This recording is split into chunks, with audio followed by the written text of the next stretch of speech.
کەمێک لەمەوبەر شاسوار عەبدولواحید سەرۆکی جوڵانەوەی نوێیە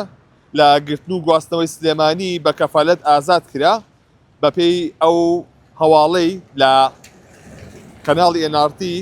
بڵاوی کردوێتەوە. باس لەوە دەکرێت کە کەمێک لەمەوبەر شاسوار عەبدولواحید بە کەفالەت ئازاد کراوە. ئەمە دوای ئەوە دێکە لە 12 ساڵی 2025دا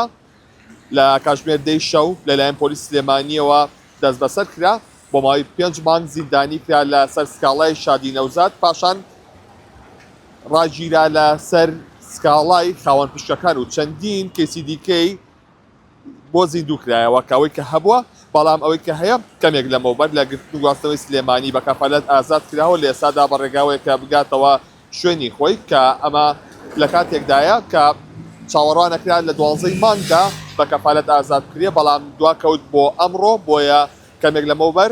شاسوار عەبدولواحید سەرۆکی جوڵانەوەی نەوەی نوێ بە کەفالەت ئازاد کراوە و وەک باز دەکرێت کە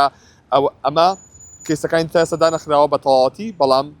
بە کەفالەت ئازادیان کردووە تاوەکو ڕێکارەکان بەردەوام بێ.